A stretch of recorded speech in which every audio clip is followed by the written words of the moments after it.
Hello viewers, আসসালামু আলাইকুম। Welcome to the Fara food fusion. আজ নিয়ে এসেছি রুই মাছের ডিম ভাজি। চলুন দেখে নেওয়া যাক।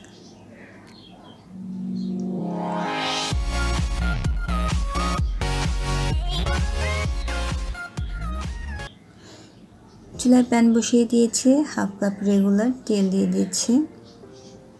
তেলটা গরম হয়ে আসলে 1 কাপ পেঁয়াজ রিং করে কেটে নিয়েছি, তা ঢেলে দিচ্ছি।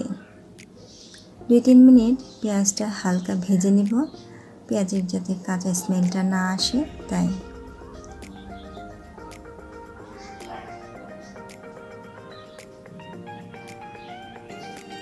পেঁয়াজটা ভাজা হয়ে গেছে। এখন হাফ চা চামচ হলুদ গুঁড়ো, হাফ চামচ মরিচ গুঁড়ো আর 1 কাপ ডিম দিয়ে দিচ্ছি। এখন সব উপকরণগুলো ভালোভাবে নেড়ে চেড়ে মিশিয়ে নেব। ডিমগুলো এরকমভাবে নেড়ে চেড়ে স্প্যাটুলা দিয়ে ভালোভাবে ম্যাশ করে দেব, যাতে পেঁয়াজের সাথে মিশে যায়। এভাবে কিছুক্ষণ কষিয়ে নেব।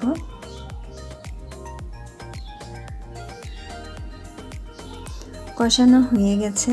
এখন এর মধ্যে দিয়ে দিচ্ছি স্বাদ মতো খাবার লবণ, দিয়ে দিচ্ছি 8-10টা কাঁচামরিচ চিরা আর সামান্য পানি।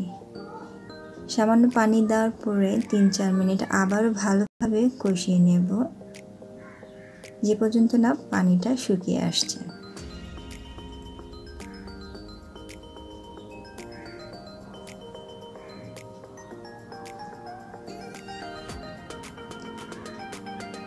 পানিটা শুকিয়ে আসছে। এখন দিয়ে দিচ্ছি সামান্য ধনেপাতা কুচি দিয়ে দেব। এই ধনেপাতার অ্যারোমাটা আমার খুবই ভালো লাগে, খাবারের স্বাদ অনেক দ্বিগুণ বাড়িয়ে দেয়। আবারও নেড়ে চেড়ে উল্টে পাল্টে দেব। খুবই অল্প সময়ে এই রুই মাছের ডিম ভাজিটা হয়ে যায়।